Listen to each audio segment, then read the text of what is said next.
Hey guys, it's Gunther here from Outdoorphoto, and I'd like to chat to you about the Fuji system.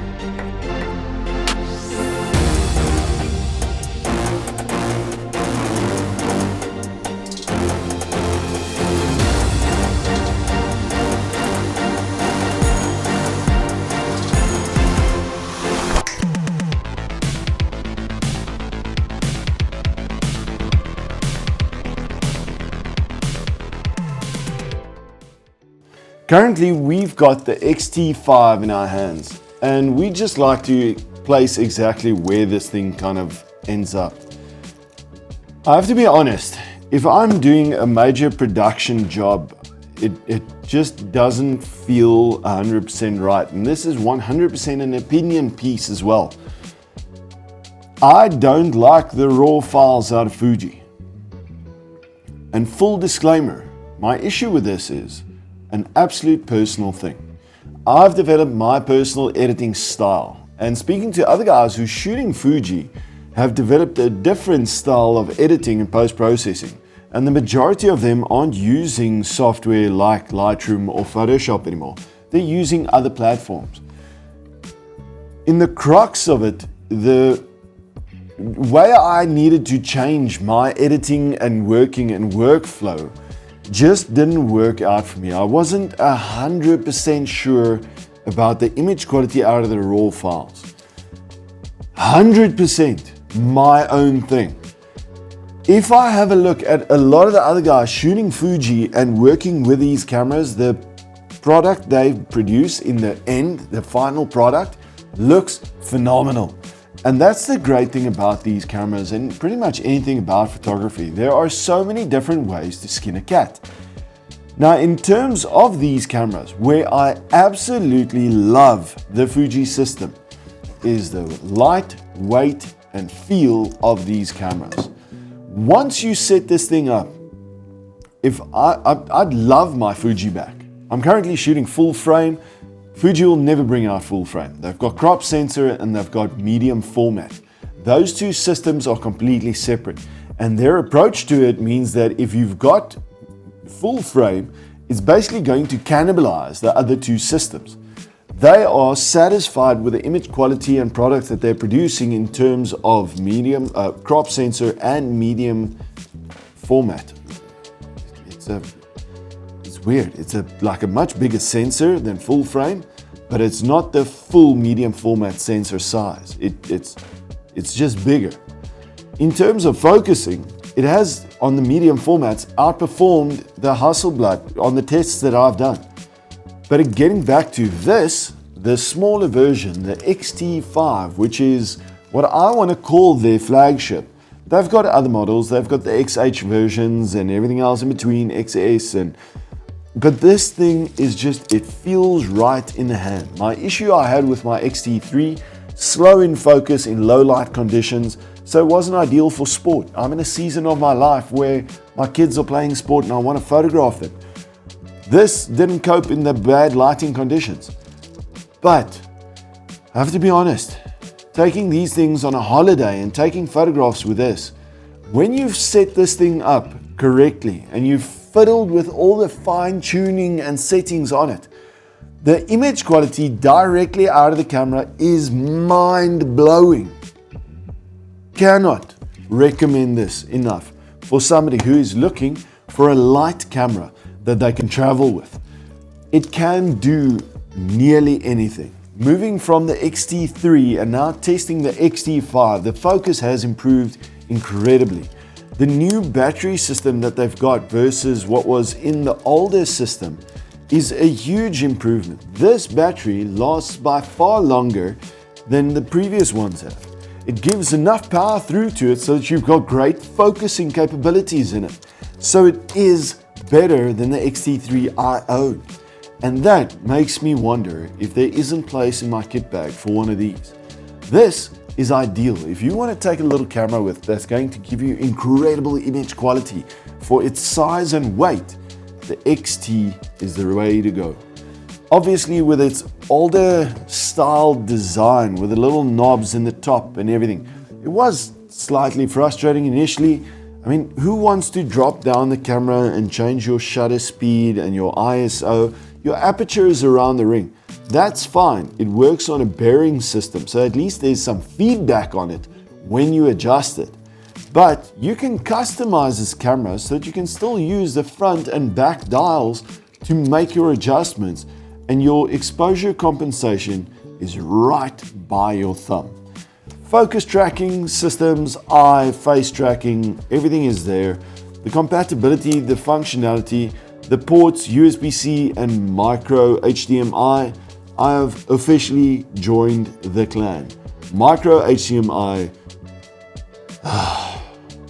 micro HDMI. But where else are you going to fit a full-sized HDMI port in here? So for this light size, I mean, this is a 40 megapixel, can push out 20 frames per second in electronic shutter, and that is the full frame equivalent of an 85.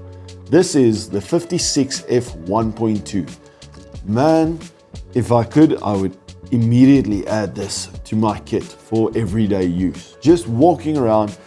Highly recommend speaking to Lundi downstairs. He's using Fuji systems to do his walkabout every day. He's always got his camera with him.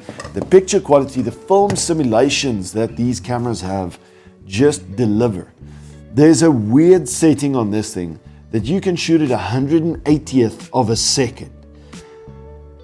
Man, I still have to figure out what I'm going to photograph at 180th of a second. But I need the f2.8, f1.2, sorry, not 2.8, 1.2 on this tiny little lens. Super light, easy to use, great. I can swing it around, I can walk around. It's not as cumbersome as some of the other systems. I mean, it's tiny, it's light. These systems have a very specific place as well. We deal with a wide range of people, and we deal with people who sometimes come in and they've got problems with arthritis or the weight of the equipment. Mirrorless has shifted the weight. I mean, things are so much lighter and easier to use. I'm using this as an example. It's the Canon 70-200. It's much lighter than its predecessors on the EF lenses. But if I have a look at this, this is the 50-140 f2.8. This is the equivalent of this. It's lighter and it's easier to use.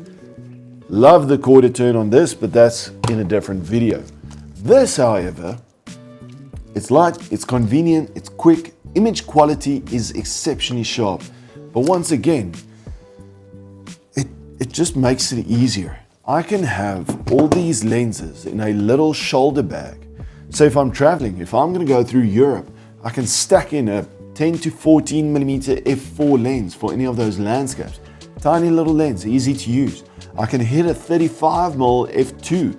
Their f2 range is supposed to be their budget range, but the image quality out of it is phenomenal, and those lenses are tiny. I mean, look at this. This is a 30mm f2.8 lens.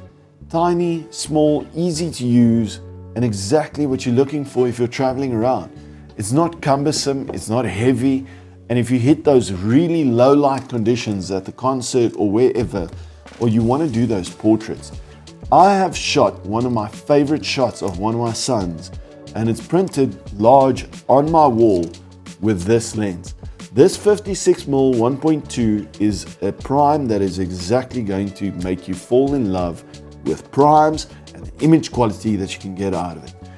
By a mile, the favorite black and white film that I can get, or simulation, straight out of camera. It's got an Acros film simulation that you can set up. You pick the Acros red filter system and you just push that contrast slightly, push the noise reduction in body, and you can run with this thing, man. The JPEGs out of this, I eventually ended up on my Fuji shooting JPEGs. I stopped shooting RAWs and it was such a pleasure. So whilst I do love editing my images, and there's 100% a place and a reason why I've ended up back on full frame cameras, I have to be honest, I miss this. This was fun to shoot. Getting out there, shooting and just downloading it straight to your phone and sharing it or posting it, it's super easy. video in 4K. It's got everything that you want, shooting raw, stills, movies, you name it, all by the switch of a button. Now, one of the things here as well that I have to mention is being able to customize pretty much any button on this camera to do exactly what you want to do is a huge bonus for a guy like myself. It is also a huge headache if anybody phones into the store and they start complaining about what their Fuji is doing or not doing, because I have to have the camera in my hands to figure out what exactly that they set up and change and customize on the entire camera. But it is quick and easy to get into those menus and adjust it. This camera is the ideal fun camera in my opinion. If you want to get something that's going to give you great image quality and you just want to shoot JPEGs and go out, smash it, don't worry too much about the weight or the effort, the Fuji is it. You're going to spend that little bit of effort in terms of setting the camera up and getting those specific settings dialed in. And from there, you will be smashing it out. Guys, get into contact with the go-to guys at Outdoorphoto and talk to them about the Fuji system. Get it, feel it, test it out. We've got some of them in rentals and you can decide for yourself. Highly recommend. Come and speak to the guys. Lekker. Cheers. I'm out.